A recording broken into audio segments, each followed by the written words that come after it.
هدي ما أنت أنا سوق وكرا أنا حاسس سوق وكرا أنت السؤال لقى ما هو ناقصني إنك باقص الثاني يا بالله كويدي يا بالله دولة فضل كان بالله سما وان بتها عقليات يكون كيانين هبل سوق قبطة حتى إننا يوز ميزان أود إليه بين الجرين يسوون إلى أصل تاس كده ورقت وحبسي مكو ما أنت ورقة عن صوب حذي لا إما أنت وحبسي إن دولة فضل كسمالة إكو خوات مكسوب هذا يو هذا يو بدأ بأيام لي أنا سوق قبطة كده يعني سوق قبطة وكسا أنا وأنا قاعد أحكي شغالين يو أحكي شغالين أحمد وحكي سوين كان ما أنت ماشي عن دورنا ندوك وصل في كلام أقواس يجا عن أوجبان هاي مشوا الدولة نيمو هدينا نجد حيني سؤال لنا محي بنان كوتشوك قلت له أنا بنان بيتي شو بلا أنا بنان بيتي والحسن عنده حكومة اللوجانة يا مركز قوان كدولة ما أقوسني يوم ما أقوس دوما غزرت ما أقوسني بشباب تود النقانيس أنا الدولة نيمو ما أقوسني عصابة بربريسي ودنكي دجال سكية جلسي دولة نيمو سؤال يدي بقول نقطي waxaan shalay farmaajo ka diidanaa maanta iyadu ku socota waxay ku jiraan oo dhan baan aqoonsanayn marka aqoonsiga iyaga kooda maxaa uga baahan iyaga ama koodii baan aqoonsanayn waxay ku jiraan oo dhan iyaga waxa ku jiraan baa u baahan in la isweydiiyo waarta maanta dhibaatada ay shacabka ku hayaan inta dhib ay geysanayaan axmedooda wax ku samayn kara xamse shalay wixii ogaa isagoo guddiga doorashada oo dowladii farmaajo diyaaradaha la joojiyay waxa la sameeyay maalinba faleed qaadanayo soconay maanta meeshan dooran adduunka oo safri karay waxa la ciqaabaya maanta aragtay in qol laga sameeyo reer Jubbaland lagu baaro garoonka Muqdisho lagu ciqaabo waxa lagu weydiiyo oo sidaan la yeelo garoomadii la xidho kan waa banishment oo ciqaab guud oo la sameeyo aqoonsi iyaga aan uga baahnahay ma jiro dowladnimo hadayna naga dhaxaynayn Soomaaliland maxay banaanka u joogtaa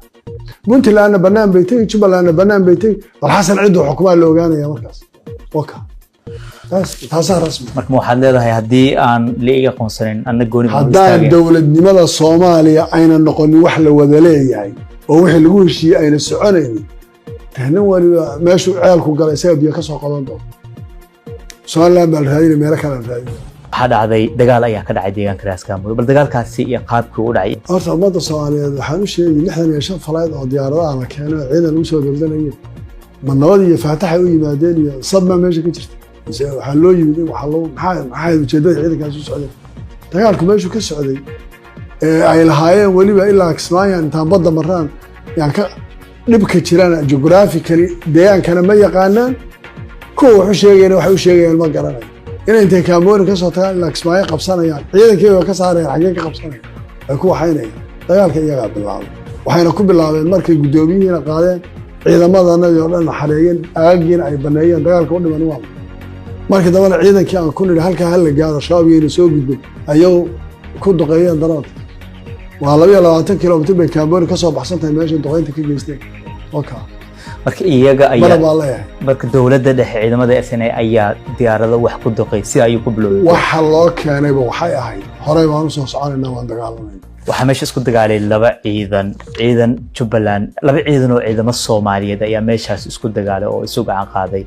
inkastoo qasaaraha aad leedahay waa uu yahay laakiin taa xanuunka ay kugu haysan ugu waran iyo sidee habeenka ugu saaxataa aad bay dhibaysay ciidankii halka cadow lahaa ciidankii Soomaaliyeed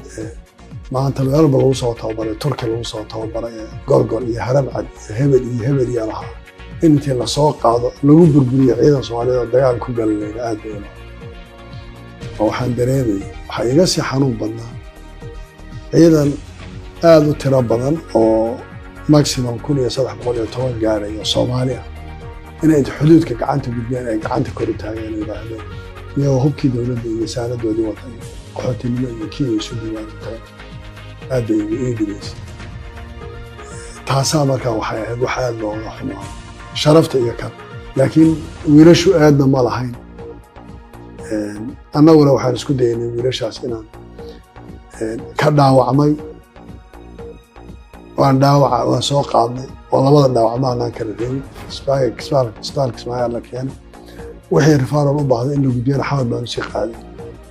meedadka dhintay hal meel baa lagu wada aasay laba kala saaray bixitaanka iyo ciidankaas dhibka ku gaareen dhibaatada daqaysay waxayna ahayd midda keentay maalintii dagaalku dhacay maalintii ku xigtay inaan diyaarado intaan garoonka diyaarada jooga lama aqbalaynin aan ku idhaha ilaa wa ilaa maamulku kiradoodana uu siiyo oo la yidhaha dadkaa soo qaada 6 saacadoodna garoonka lagu haysto xamar ay lahaayeen lama aqbali karo iyo ciidankaas diyaaradahaas kaaboon ma ay kale lama soo waxayn karo way noqotay inaan soo qaadno wiilasha annagoo si walba loo xanaaneyn karaya aan xanaaneyn way dareemayeen iyagoo ooyo dareemaya in lasoo khaldayo guryahoodii khalad lagaga soo qaado oonan filaya inaan meel dambe loo diri doono wiilashii meesha aanu ka soo qaaday sidii baanu kusoo diray aan ku waxay wiilashaas markaa xanuun bay nagu ahayd boog bay nagu ahayd wayna dhibaysay laakiin iyagu eedda ma lahayn ciidamadaasi in ay Kenya isu dhiibaan yaa lahaa amarkaasi yaa bixiyay kula tahay amarka waxaa bixiyey qoladii soo dhisatay iyagoo arkay treatmentiga la siinayo iyo inaan la leyn qaabka loo soo xataa waxay isku dayayeen inay kuwa annaga isugaa soo dhiibay inay dhahaan hadalaya xataa caqliyadda way ka jirta way ku fakarayeen sababtoo mayna adigaa ka hadlaya mooti askarigan Soomaaliyeed ee gacanta taagay iyo sharaf darrida ku dhacaysa kuwan sharaf dowladnimo kama laha shirkaddan kambanigani ma ka sugaysay